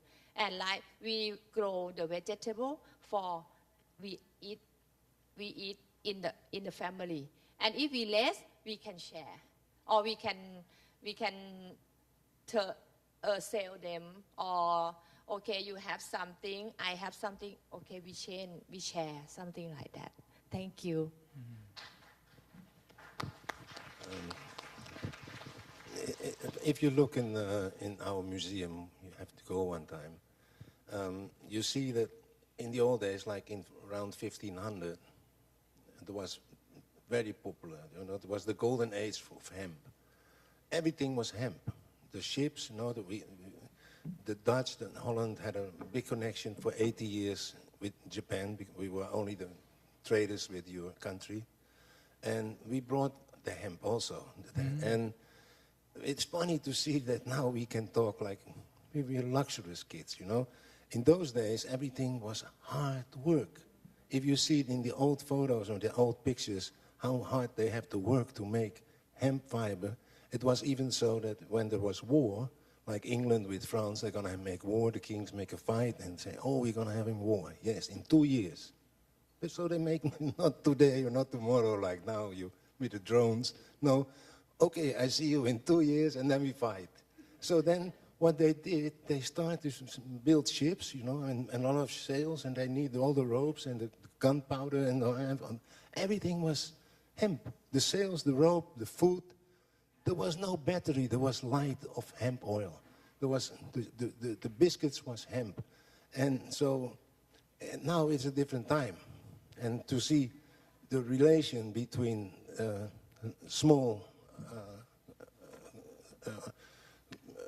growing, you know, small farming communities that can do 100 acres, 100 hectares, and they can provide enough food, seeds, and oil cheaper than in the supermarket, I agree completely. But to fill the world, to give all the people food, you know, that we have to do, then we need this technology that you have now in Australia and Europe. You have these machines. The farmer sits here at home, you know, with his computer. He's not digging the ground. They got in these huge machines, and he sits on the computer, look in the internet. Oh, it's going well. The GPS, the machines go himself. We need it. We can use it. It's beautiful. But it's scary also. So we can be idealist in the way that we have to be green and we have to be, you know, of course, the Hmong people is beautiful. They have their culture so long, and they have to keep it. But it's very difficult. Like you say, they're going for the new technology. They want the Nike shoes. They want everything. Everybody wants everything, and that's the problem, you know. So to go back, it's a hard way. The only way is that we go back by knowing what we eat, knowing what we wear, knowing what we do. I love Japan, you know. I never see such a beautiful, clean country. If you compare it with Thailand, right? Or even with Holland. So you have to learn the world. You know, we have to learn from each other. We have to do something together more and more. So the governments have to do in that point. You know, you had this beautiful, when year was it, the Kyoto conference here for the environment? 25 years ago or something? You know, now we're sitting here with hemp. So, and what happened with the environment? What happened now with the nature? Not much. There's still a lot of pollution everywhere. So if we want to work hard, you know, we have to go back to the Steno. You know, we cannot do, like Paul said, it's a beautiful, idealistic way to have your pension, you know. But if we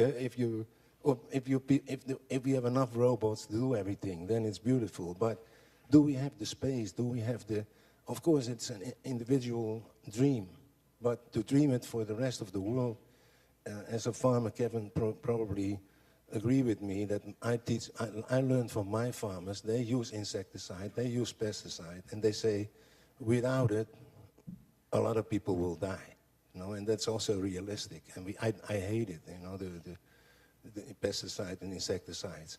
But, you know, there's just a small group, not even 12% or something, who eat ecological food in Europe. So it's to produce it for 100% of the people is near to impossible. So we need new technology, machines and everything. 僕それについてはIn regard this, 反論したいところですけれども、I have the opposing point. そういう今テクノロジーの問題が、Well, regarding the technology aspects, 今ベンさんas Ben mentioned, the excellent aspects of the machinalization Of course, there is a benefit, but what we should not miss is that the farming in the past is essential activity to survive. However, currently, well, that would be regarded as a cause of the global warming, like that is submit the spring the gas, and depending on the researchers, the 30%, 40% of the gas is coming from the food or the agricultural activities. So that is the time that we are living. That is caused by the industrialized farming and also the processing of the food, packaging, including all the things. So as a result of the globalization of food and agricultural globalization, we have to go beyond that. And at that time, as Paul mentioned, we have to consider how to utilize the high technology. Well, by utilizing the high tech to go back to the motherland, Mother Nature land. And that I want to agree to that point. I have a question to Sergey. You are the engineer, and I think you are the field in the field of the high tech. So the technology and sustainable society. So I would like to invite your comment on that aspect. Well, you are related or involved in the hemp-related technology. So I think this is quite a basic theme you always think about. So what do you think? Well, I think in the past century we have done enough damage to our environment that we have to start thinking sustainable, and this train is departing quickly, and we have to turn things around quite fast. You know, like Ben mentioned, 25 years ago you were hosting the environmental forum, and look what happened. You know, no country is able to continue on with these carbon emissions. I mean, they are just it's a terrible thing. In Ukraine we have so much plastic produced, all these bags and stuff, you know, while other countries are turning back to paper bags. You know, we continue on with all this plastic, and we're not recycling anything. It's terrible to see in comparison to more developed countries like Canada, where they recycle most of this garbage, and Japan as well. I'm pleased to see that Ukraine, we're doing a terrible job. And when I speak about building houses with natural materials, people sometimes, you know, give me a crazy look. And when I mention hemp, even crazier look, you know. Not just in Ukraine, it happened all over the world, in fact. Like, I've done projects in different countries, and I've had some funny looks even from architects. It's a shame. It's a shame that in the 21st century, I have to run around and tell people, why is it better than traditional insulation materials? Why is it better than mineral wool, fiberglass, etc.? It's a shame. And talking about technology right now, we have a system, we have materials that we're able to supply people to build their own house. Isn't it incredible? And no one knows about this, you know? We have a couple of components, and we're striving towards this, my company at least, you know, that we will be able to supply technology and materials that people receive instructions and build their own house out of biodegradable natural materials. That's the future. That's the future. Because not many people can afford to hire a company to build the houses or insulate projects, you know. And to be able to do it with your own hands, with the hands of your friends, neighbors, that's how it used to be in the communities centuries ago, when money was non-existent, right? People would gather together and help each other, you know, do things. And I think when, for example, in construction industry, when they talk about that we have to go carbon neutral, and I tell them, well, excuse me, we have this material right here for years already, and the governments are being, government officials are being ignorant completely in many different countries. When we tell them sufficient amount of research has to be done, yes, I agree to that. You know, it's relatively new material.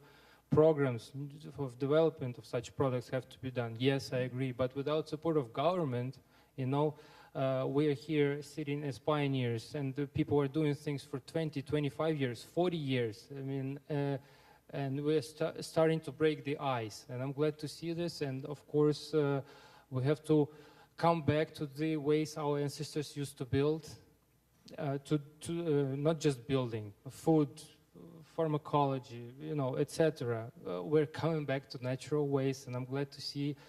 I'm glad to see this, really, you know. And the next time people say, "Oh, we don't have solution for this and that," well, out of hemp you can make thousands of products, thousands. This furniture, this building, the food, the clothes I'm wearing today, it's out of hemp. You know, it's as simple as this. So, I mean, the solution is simple, really.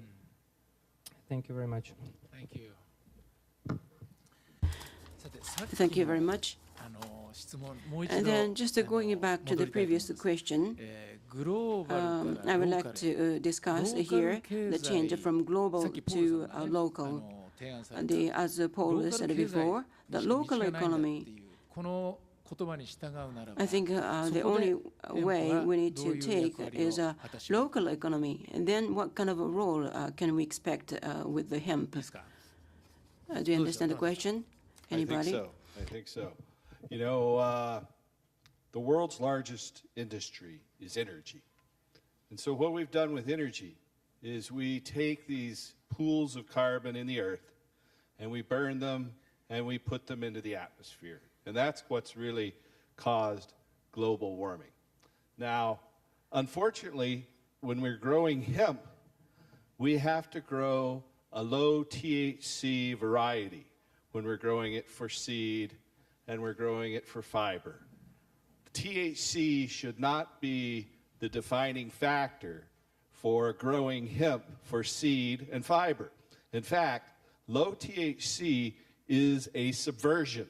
Low THC is the weapon of oppression. Low THC is a paradigm that was given to us by the petrochemical industry to make us buy petroleum products. Because anything you can make with petroleum, you can make with hemp seed oil and other biodiesel. In fact, the first time I heard about Paul Benham, he was in England making hemp plastics. I was excited to get some of those hemp plastics and CD covers. But as long as we have low THC hemp, it will never compete with petroleum. Because what they've done with low THC hemp is they've bred out the flowers. And if you breed out the flowers, you're going to breed out the seed production. If you breed out the seed production, you bred out the oil and the protein, the most valuable parts. Now, Mr. Winston here was talking about the hemp seed production of low THC cannabis. You know, I would really like to know what high THC seed production is on some of your Cincy seed strains, because I suspect that it's much, much higher than the low THC cannabis.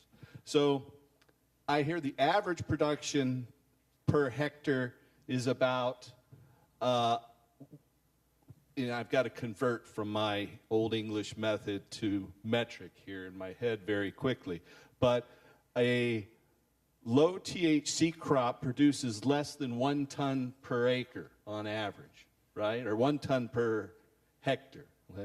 So according to a study of feral hemp in the United States, that produces 15 times more seed oil than low THC cannabis. So you'll get 8 tons per hectare of still relatively low THC hemp. And so that would produce 15 times more oil than the low THC cannabis is capable of.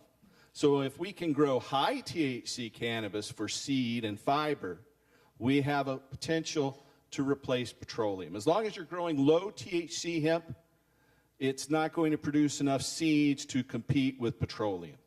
But I think that if we can get a high THC cannabis and cultivate that for its seeds, we have the potential to replace petroleum. And instead of us shipping petroleum around the globe, our farmers can produce it. Instead of the money going to Exxon, Mobil, the Saudi sheiks, the Nigerian despots, we'll see it going to our local farmers and our local communities. Instead of the further centralization of economic and political control, we'll see the decentralization of economic and political control. But THC is the key here, because this could be the plant kingdom's way of reaching out to us and saying that we have to change. And so that's what I wanted to say here. I really see hemp replacing petroleum when we remove the THC requirements on this plant. I just have a quick comment to make, is that we can talk here how great hemp is, but we have to deal with our regulations. And the way that we need to deal with the regulations is through, like, the Japanese Hemp Association. So coming to the table, and also the money that we make and that we earn, using that money to purchase industrial hemp products. So here we all have an opportunity to purchase a local-made product. So please, I ask you all to also use the money that we earn and that we work for to purchase hemp foods, because as regulations, and we've seen this in Canada, they want to look at the statistics. They want to know how much are those imports, how much are people buying. And when we go as a national association in Canada to apply for funding, they want to know what the impact is going to be on the marketplace. And also, when we talk about regulatory change, we need to have one unified voice. In the Canadian industry, in the beginning, we had multiple associations. And the government said, we don't know who to listen to. Too many associations with too many different voices, or all asking for the same money. So we come together as a unified front. So I say come together with the National Association, working with different industries in different sectors, but trying to have a common voice, and also using the money that we make. Of course, we all have to fly to come here. It takes petroleum. I feel that also. My world is also, my work is on the unit. What happens if this crashes for me, right? What happens to my hemp work? I can't communicate with you. I can't come to Japan. So I also feel that it is necessary for us to work with our local communities, but local communities can also help supply other communities so that they can make a local product. So that can carry over. Thank you. Thank you very much. Well, Paul said something before that may be a topic of discussion, but I think that is quite clear logically. The engine of globalization, that is petroleum oil, petroleum fuel cell oil. So the hemp can replace that. If the hemp has that kind of potential, I think that is a quite driving force to shift the global economy to local, more decentralized economy. So, thanks. Globalization as an idea, I think people know, has a very strong tendency to try to make everybody just the same, all the countries the same. As an Englishman, the English just said, we don't want to just be the same as Europe. So they say when you're trying to resist some idea, you need to propose an alternative. And there's a word that's starting to be used as a kind of alternative to globalization, which is bioregionalism. Bioregionalism. It's still rather loosely described, but it's kind of more to do with, every place is different.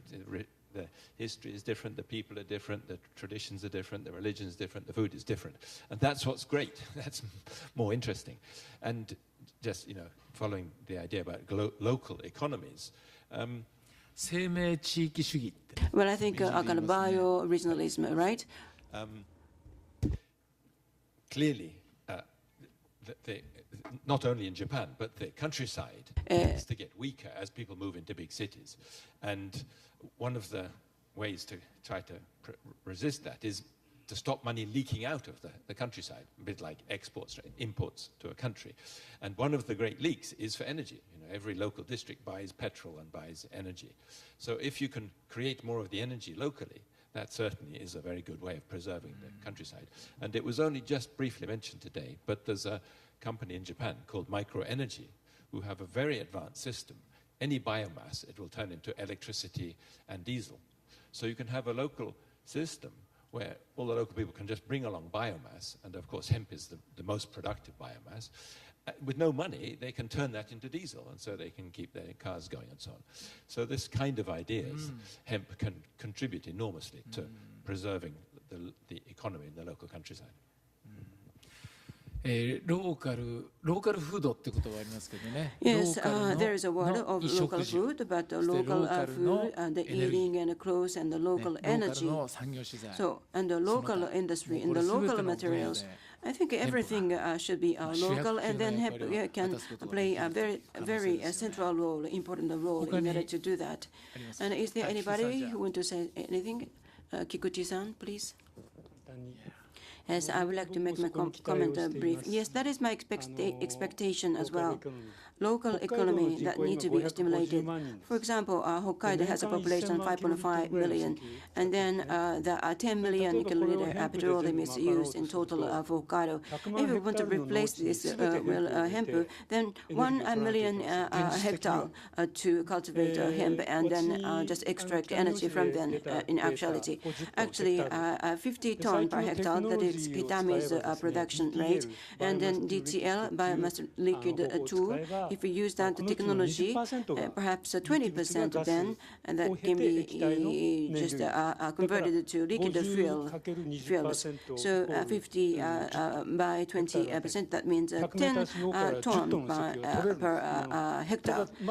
So you can just produce energy from the hemp field. But this is still immature technology. But if this technology can mature, this is a very big difference, revolution. But still, 1 million hectare hemp cultivation is necessary to just meet the energy requirement. So that means we need to think about how to use energy. And then microenergy, that is another idea, just a collection of local energy production. That is one idea. When I was in Tokachi, my biggest concern was agriculture in Tokachi, because it's about 200 hectares per household. And there was a farmer who said he can take care of up to 400 hectares on his own.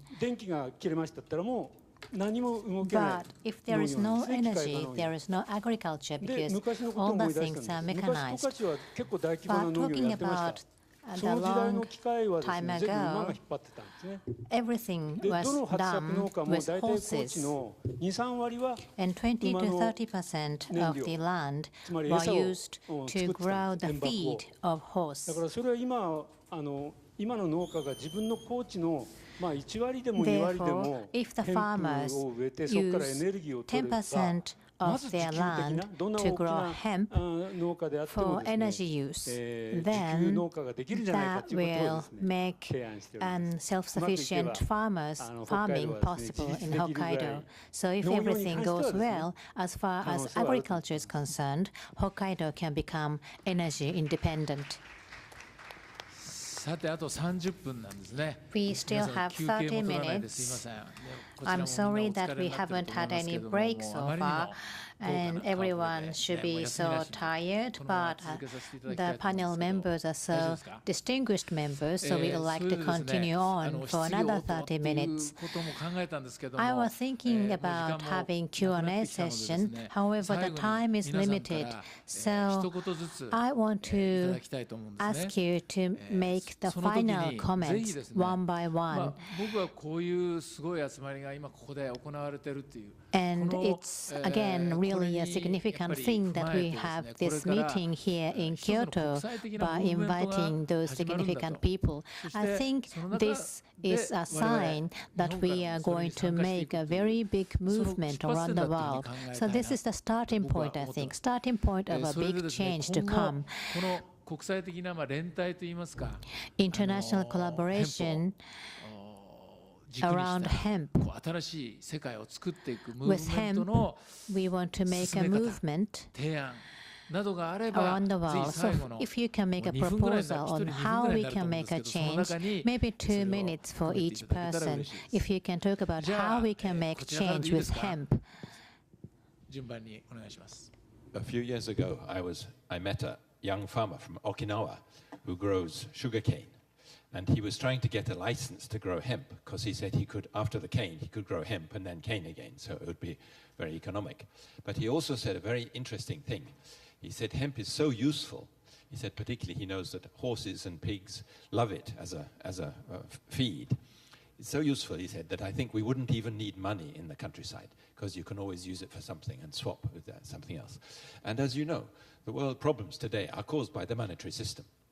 The recession today is caused by the instability of the American monetary system.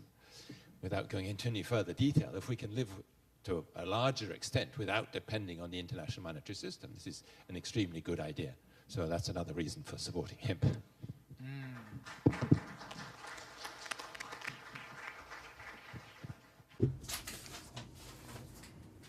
やはりやっぱり日本で、今現状はこう In 様々な Japan, ことを抱えて皆さん there are many 抱えていると issues ころで、 around hemp, ただその志が but 皆さんすごく高くてですね、僕がwe all have very high standard and big ambitions and ヘン dreams. プっていう名前をつけ When て I 会社を立ち上 started げた this ら、 business, まだまだなんかすごくpeople around me were very pessimistic about the future of my company. People had a very negative feeling about my company dealing with hemp. But now I'm receiving a lot of support from so many people. And the name hemp or cannabis and marijuana, there are many ways to describe this plant. And all those words represent the aspiration or the feeling and emotions of many people, and that I think represents many different emotions of many different kinds of people. This year we had this first meeting and talking about the future. We want to produce something which sympathize with people, sympathize with Japanese people and people around the world. I'm being involved in the food business, so I hope that Japanese people find many ways to eat hemp, and I want people to think about the environment through hemp. By thinking about their own health, I want people to also think about the future and the health of the family members. 思いですね。日本の人がやはり今までのすみません、食事のことがあるんで、それをはい、すみません、長々とはい。やっと鳴らせてどうもありがとうございます。Taking too long. 長々とはい。Sorry.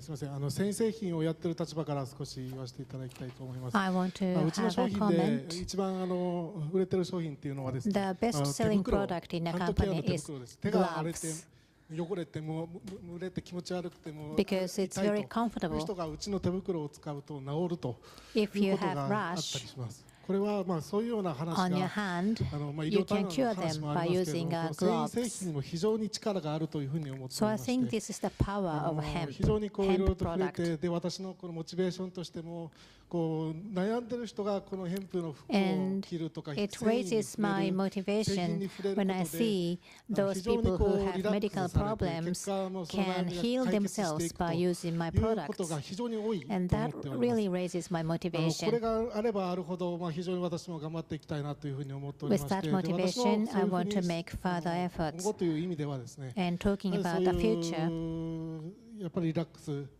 するような hemps have relaxing effect, so I want to produce products which have a relaxing benefit for the people. In order to do that, I have to think about raw materials and many other things and challenges and issues. Of course, I need the market and consumers. I want to create a sustainable market to continue what I'm doing. And through my business, I want to make people happier.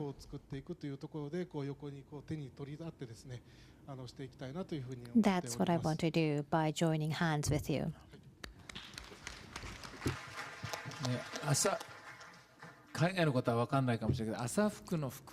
It may be difficult for foreigners, but hemp cloth means in Japanese happiness. So economy of happiness is our goal, I think. Paul? I'm happy to hear that. Although I started my career with an idealistic vision, and I will never let go of my idealistic vision as far as I can tell right now, I live in a realistic world. I have big machines, I have big factories. I will continue to increase my factories. I will continue to increase my earnings and capacity until I have enough of this money thing to live and create the sustainable vision that I have. Then I am willing to spend all my resources in showing and sharing with the world what I believe is possible.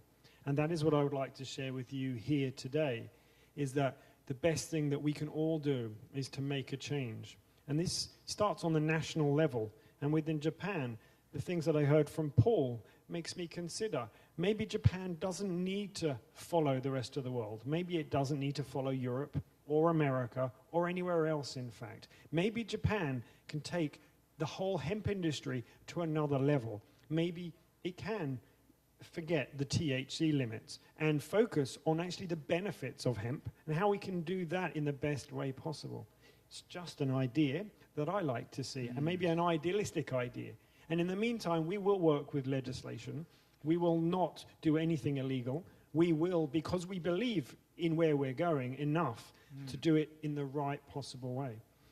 And on a more personal level, it has been said by a few of us here today that the most important thing that we can all individually do is act, not think, not talk so much. We all think and talk a lot in society, in modern society these days.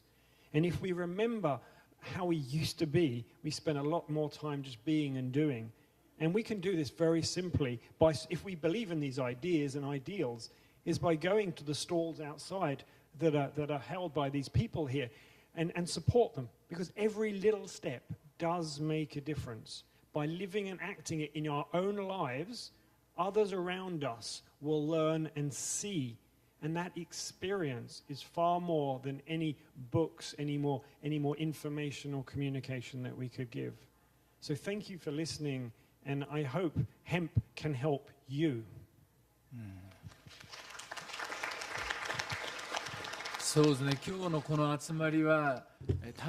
This meeting today is not only for the researchers or academia, and all of us may be a researcher, but all of us are also an activist. I think that's the message by Paul. And I would definitely agree that having your actions, but also your voices are very powerful. We've seen this happen in Canada and the United States, and for instance, the Hemp History Week campaign, not only remembering where we come from, but where we're going. Another important aspect is I do feel academia, as we need the research to show where we can go. And that can be on economies of scale. So I mean, myself coming from and having graduating with the first master's from the one university has now helped develop other projects. So inspiring the youth, but also the academia that's been set in their ways. How do we break that cycle? And how do we open it up So don't be afraid to communicate about industrial hemp or about cannabis. Don't be afraid of what the law might do to you. Stand up for what you believe in, because you have to be a freedom fighter. Even if it's a freedom fighter by communicating with one person about hemp every day, or wearing that, and let somebody touch your clothes. Oh, this is hemp. Want to feel it? Don't be embarrassed about engaging people and communicating and hugging in that fashion so that you feel connected with your neighbor. I've been blessed and had many opportunities afforded to me, and I would like to help other people follow and lead me, because I also want to be a follower and help communicate the message, even if it's just by my action. So again, my name's Andrea, and it's an honor to be here. Thank you.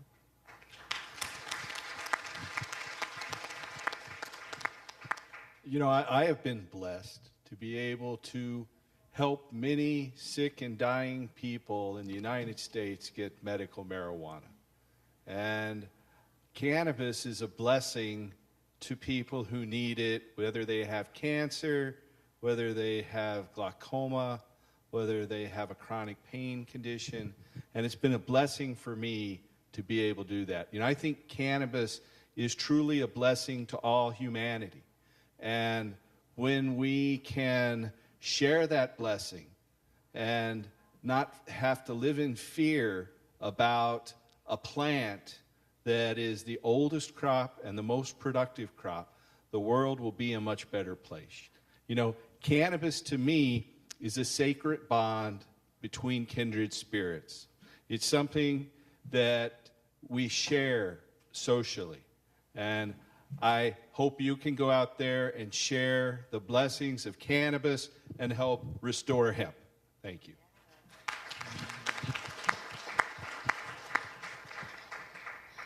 For me, I could say thank you that I come and see everybody here, and also in Japan. I heard about Japan have for a long time of the culture of hemp, maybe more than 1,000 years ago. And when I compare it in Thailand, when I asked my villager, they said more for long and long. But we don't have the story. We don't have the lecture of the story. We don't do that. We just talk and talk. It's like a story we talk for the kids, something like that. But when we start to work with hemp, I am like a dust, a very small.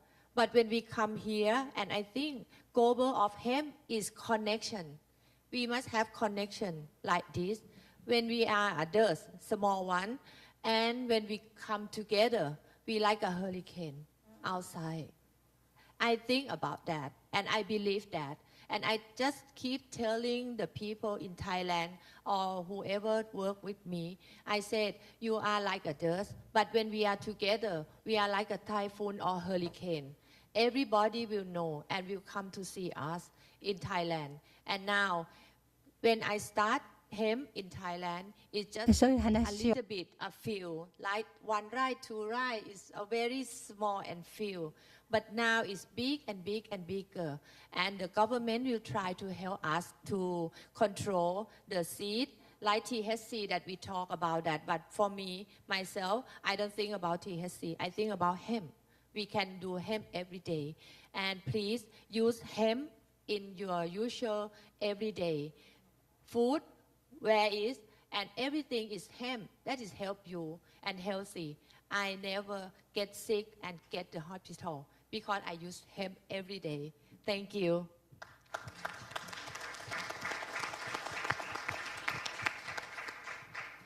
I have a question for the audience. How many of you grow your own food? Raise your hands. In a garden or as a farmer? Okay, that's good. So the reality we have is that there's very few of us that actually grow our own food. And there's even fewer of us that actually grow it and make a living from that by selling it to other people. And when we look at hemp, it's one of nature's most perfect foods. And it's a travesty that you can't grow it commercially yet, as I understand it, in Japan. But to make that happen, if you support the farmers in other parts of the world by eating the product, nature's most perfect food. I think we would argue that hemp is nature's most perfect food.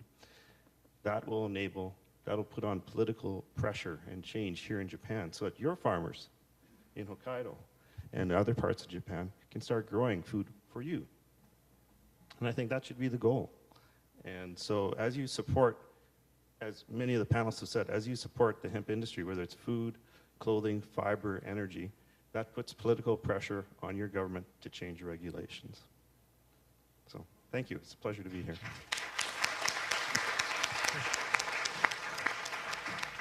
A couple of years ago, I've been told, like, I think in 2013, Ukraine has lifted a law of mandatory security measures when you grow hemp. If you would have, the farmers would require to have a German guarding dogs, German shepherds, people with machine guns, areas has to be fenced out. It was ridiculous. And if they wouldn't lift that law, if they wouldn't cancel it, I wouldn't be sitting here with you. And thank God there are some conscious people sitting in the government. And another reason why we have to value time and do something with it is that due to the terrorist attacks 2 days ago in Istanbul, I was flying to Istanbul. If it wouldn't been 1 day earlier, I would be flying. Maybe I wouldn't be sitting here and telling you this, So, you always have to value the time that has been given to you to change things. And, you will hear a lot of rejections. People will tell you, no, you cannot do this, or you cannot do this. This is hemp. No, government doesn't like that. Never listen. I probably feel that many of us heard this many times. No, you will not succeed. This will never happen. Here we are sitting here showing you what can be done. It's great. Yes, we need government support, but if you have not received it, you can do it yourself, Yes, we have to educate children. In order to break this cycle of consuming, we have to educate our next generations. That here, the resources are in nature, the answer is in nature, and we have to follow it. So I'm grateful to be here sharing my story with you, and thank you very much. Bye-bye.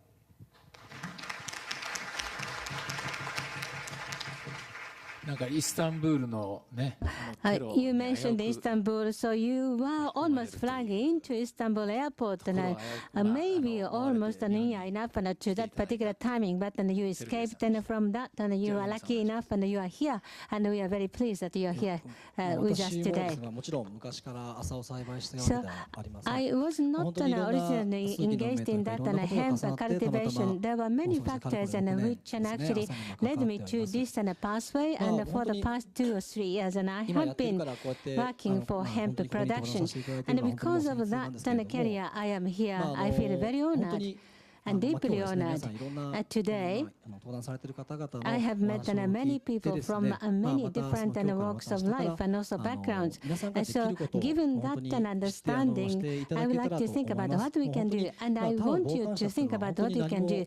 Bystanders will not produce anything, because in modern society, each individual person has to do something. Only when it happens, the situation changes. Politics does not change society. Only when individual people change their understanding idea, the society can change. Foods are very important. Food stuff is extremely important, not only in Japan. We should think about the word of democracy. So we should be more active rather than being just passive when living in a democratic society. We might say that, one bill was passed in the parliament and Congress diet. Well, we should not be bystander. We don't have to be very, very active, extreme activist, and we should actually give some voices which can be listened to by politicians. Then something could happen. I think we are actually in that situation which really urges us to do so. I have been licensed for the production of hemp, and in Japan it is said that being licensed is very difficult. So some people say that you are lucky because you are given. But actually being given license means that you have to work harder and more difficulties are waiting. And I have bigger aspirations and higher aspirations. And yes, in the past, anybody could produce an hemp anywhere without license. I would like to restore that situation. I would like to launch and then embark upon the peaceful terrorism. And terrorism doesn't sound good, but then actually without license you will be just defeated. Later President Washington said so. So I would like to actually seed anywhere. And if you want seeds, I am offering those seeds, and I'm longing for that day to come sometime in the future, hopefully soon. Well, I think all of you already are in favor of hemp. So we're preaching for our own church, in a way, the hemp church, you know. But there's only one problem what we talk about. Why is this problem there? It's prohibition, forbidden. And this prohibition is terrible. And this has to stop, not only for hemp, especially for the people also who are in prison now. Young people, intelligent kids, because they are intelligent enough to smoke the marijuana and they got busted, go in prison, and you lose beautiful people out of your society going into a prison. That's prohibition. So we have to make it legal. And I think the whole world knows Bob Marley. Legalize it, don't criticize it. You know, we have to change and we have to stand up against this prohibition, because the prohibition is there for the smokers and it is there for the hemp people. And in Kyoto, what is the future, my dream, that there is here later somebody from the government, the wife of the Prime Minister, with all respect, and I thank her if she comes very much. But what should be very nice if that his presidents and ministers from all the countries sitting here smoking some marijuana and say, hey, let's change the world. Let's change this thing. Let's go for hemp. Let's go for cannabis. Thank you.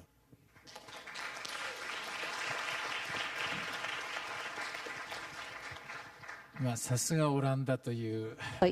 and you are really a gentleman from the Netherlands. So I can feel Amsterdam and the Netherlands very strongly.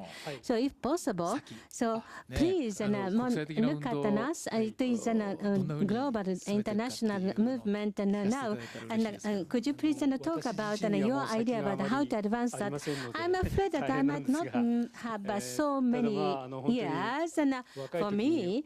So things might be limiting me, but in the young days, I was actually working in Hokkaido, and 30 years were spent to lead me to success. Whatever project you're talking about, 2 decades or 3 decades would be necessary. So, Mr. Dreyfus, you spent 3 decades in your commitment, didn't you?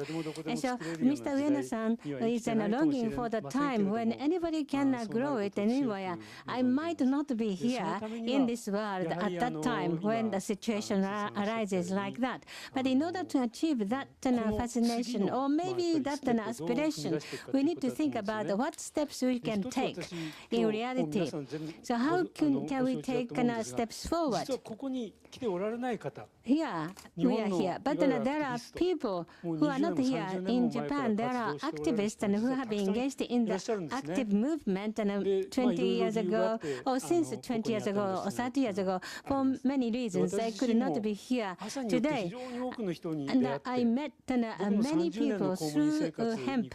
I was working in the government for 3 decades, and of course, in the initial 30 days, I met many difficult and complicated people, which changed my total perspective of life.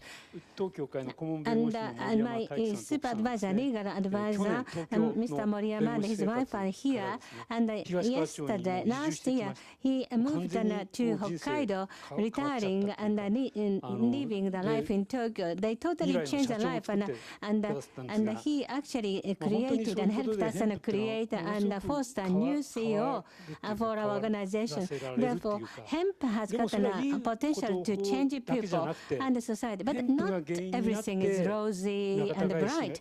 And hemp might cause some rift between people, and I sometimes had to suffer the discontinuation of human relations, not only the human relations, and sometimes I have got some breakthrough in my brain, and I lose temper, and of course I eat nuts and also hemp seeds and every day, but cannabinoid would be necessary so that I can be more patient and I do not lose my temper.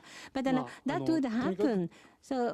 So that is essentially in that way as well. Ueno-san mentioned this, I suppose. So when we look at this Japanese situation, we shouldn't feel ashamed of it. And I hope that an increasing number of people become noticed and aware of that. So in order to do so, I should think that an increasing number of Japanese people go abroad, and we invite people from abroad. But I am licensed by the government, so I should not be too critical to Japanese government, because I was on a grant and I was actually submitted, and so the samples should not be given to anybody because of the government grant for my research, and I was of course confined to certain restrictions. But next year and the year afterwards, I would like to have the same conference again. So continuation is the key.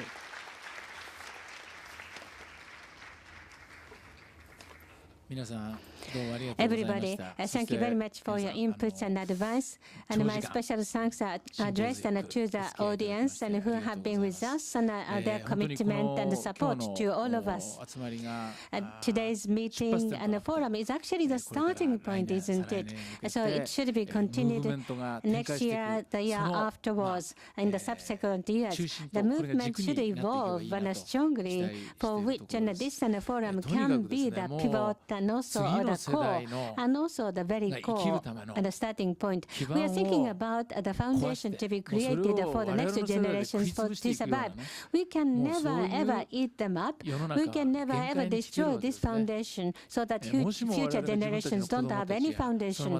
And let's think about our offsprings, children and grandchildren. And we should think about other life than human life as well. When we think about their future and all those living organisms, and we are actually the party to take actions and to be the party to bear the burden for the future and take the initiative and for the future evolution and also betterment. So when we are committed to that, and we have grasped this keyword hemp, which will be the very important and axis, and from which we can actually expand our activities so that we can walk into a better world in the future.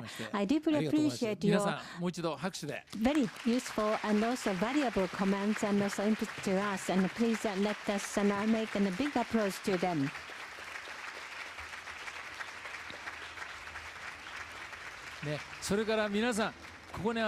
And those people here, so the audience, and I am amazed at the gathering, and your courage and also your contribution really was the applause, and so we would like to applaud to the audience as well. So historic, Patrick said that it is really historic. This is a historic moment we have all shared in here. Thank you very much again. So this marks the conclusion of this panel discussion. Thank you. Thank you very much, everybody. So this is the first international conference on the hemp. And while talking about the hemp and environment forum, we have been thinking and pursuing how to live in the future times. And so, Dr. Tsuji and also all the distinguished members in the panel, thank you very much, and we would like to give the round, big applause to all of them. Thank you.